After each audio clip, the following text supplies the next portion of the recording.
بسم الله الرحمن الرحيم يا بني آدم إما يأتينكم رسل منكم يقصون عليكم آياتي فمن اتقى وأصلح فلا خوف عليهم ولا هم يحزنون والذين كذبوا بآياتنا واستكبروا عنها أولئك أصحاب النار هم فيها خالدون 35 نمبر آیات تے د سورۃ اعراف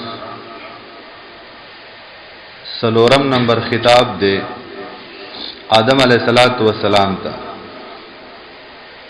مراد تینا ټول بنی آدم دی او په دې سلورم خطاب کې بیان دے د معیار د جنت او د جهنم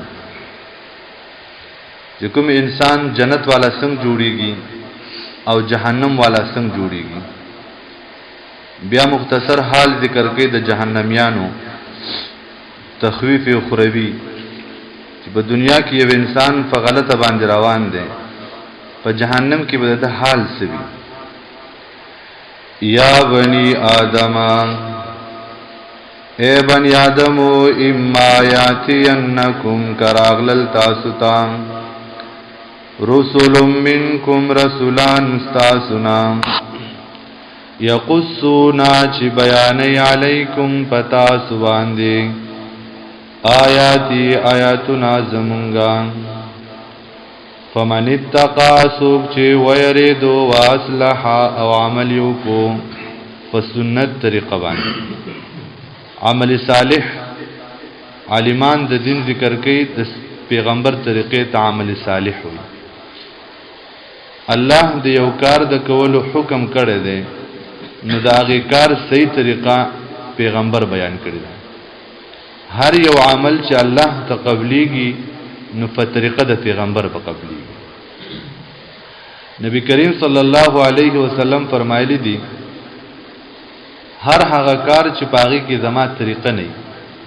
فهو رد نو دا به رد وي الله ته قابل قبول نه دی نو مسلمان چې هر عبادت کوي هر کار کې او ثواب غني نو طریقه د پیغمبر ول لټول لازمی دي کاغه د دنیا کار دی او کاغه د آخرت کار دی طریقه د پیغمبر په هر کار کې سنت طریقې لټول دا الله تقبلیږي نو یو انسان د الله نه ویریدو وس به د عمل کې نو عمل به د ځان نه کوي عمل به سنت طریقې ته رجوع کوي نو چې الله تقبل شي کنه فمن اتقى سوق چې ویریدو واصلح او عمل کو په سنت طریقه باندې فلا خوف عليهم نبوي يرا پدی باندې ولا هم يحزنون او نبادي غمجن کیږي والذین او هغه کسان کذبوا چې دروغ غني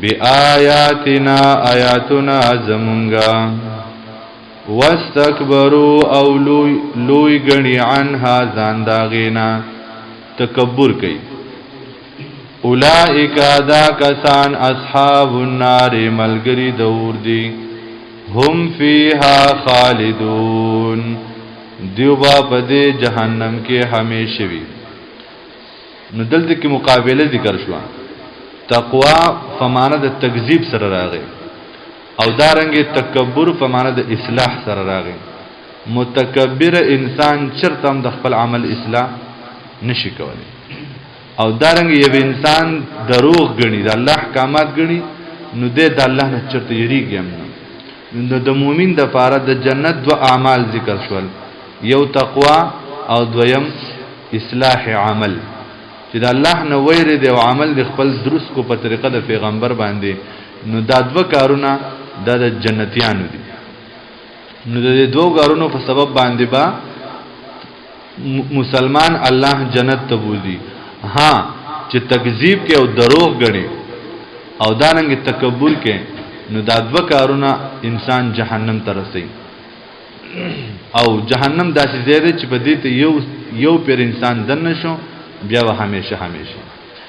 فمن ازلم سوق دې غټ ظالم ممن داغ چانا سوق کې دې شي غټ ظالم ممن داغ چانا افترا چې دې تړي علی الله کذبا فالله پوری دروغ او کذبا بیااته یا دروغ جنګنی آیاتونه د الله.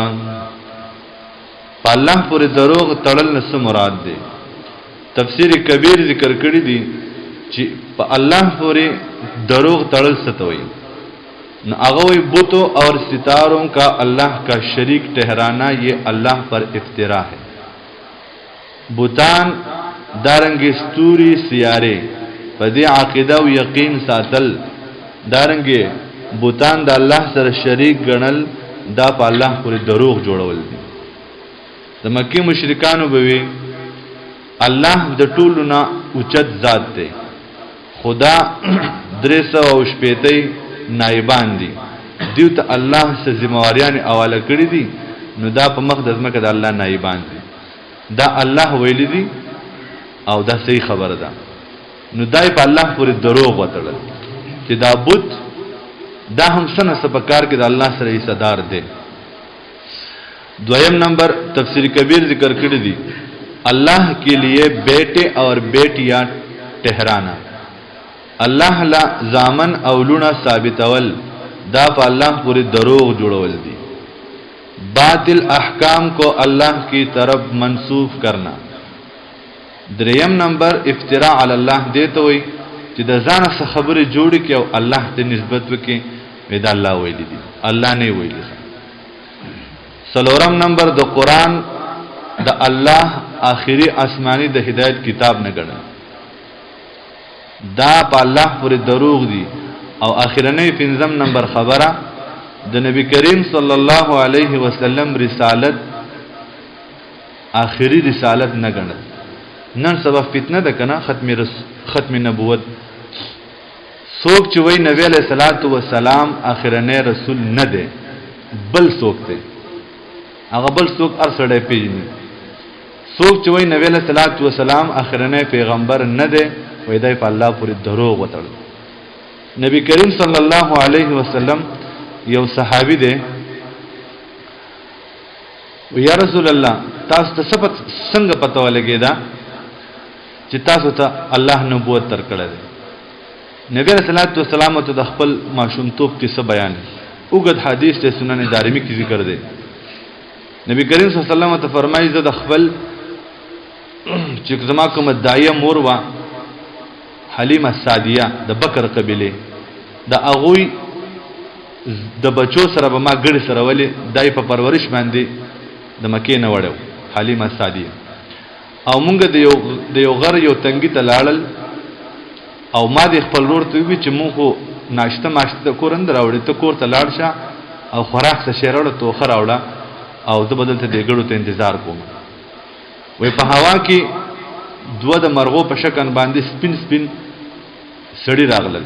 نبی له سلام خپل وی هغه یو بل ته وی هو هاذا ای هغه مونږ چې ګورو دا خو نه ده وی بل وته چې او دا ده وی راکوس شلو زی ونی ولما وی زما د سینې سری کړه او زما د زړه نه تور د وینو په شکل کې سيزونه راويستل.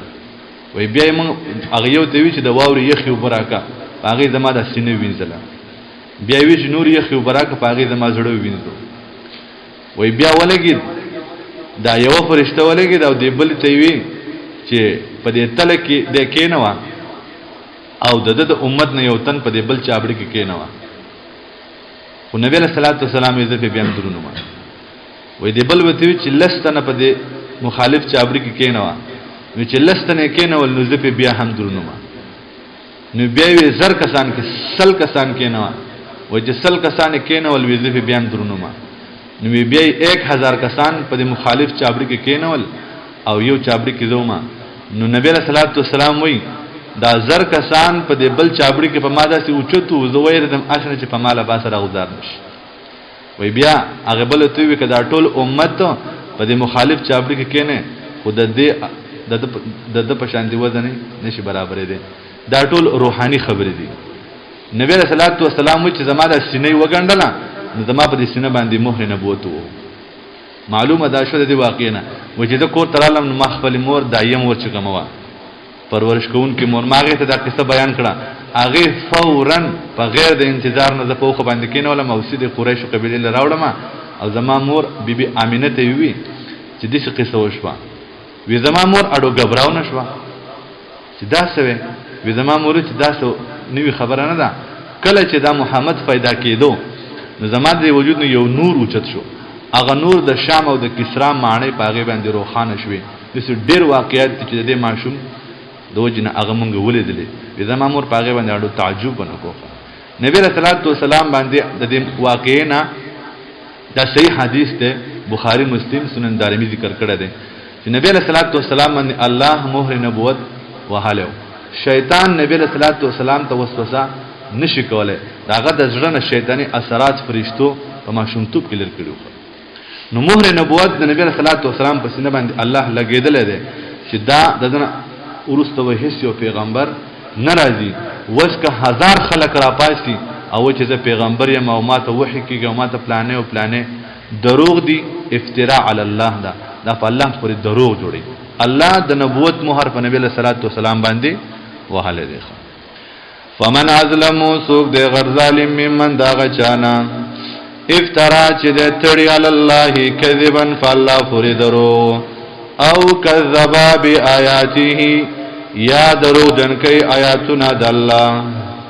اولئک دا کسان ینالهم رسیږي بدویتا نصیبهم حصد دوینا چې مقرر شي و د تقدیر نه. نصیب کې د دوی رزق او عمر مقرر دی. څومره چې د دوی عمر دی الله او هغه عمر بخپل تیر کی. څومره چې دوی الله رزق مقرر کړی دا هغه رزق خپل اخري اخر کې به انجام سوي. ینالهم رسیږي بدویتا مقرر شوی حصاد دوی من الرزق والعمر من الكتاب د تقدیر نام حتا تر دې فریضا جاءتهم کلا چراشدیتان رسولنا فرشته زمونږه یتوفونهم چروحنا اخلی د دوینا. قالو نوایب ورتا دا فرشته اینما کنتم کمزه کی دی تدعونا چی تاسو را بلل من دون الله سوا د الله نا سشو تاسو چې د الله نه علاوه ته چغه आवाजونه کول او را مدد شوته وي هغه سشول. قالو نوای بدوی ضلوا عنا ورخشو زموننا وای مونږ په نظر نه نو چرته لاړل. وشهدوا او دیوبا اقرارو کی علی انفسهم په خپل ځانونو باندې انهم كانوا کافرین چې بشکا ودی کافران.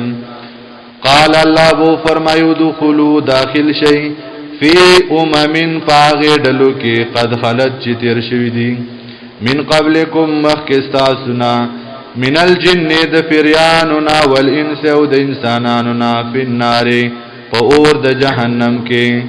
کلما هر کلا دخلت چې داخل شي امتون یو ډلا لعنت بوي اختها په خپل ملګرو باندې جهنميانو باندې په خپل مثال باندې حتا تر دې اذا دارکو فیها جميعا کلا چې دی یو ځای شي په دې جهنم کې ټول.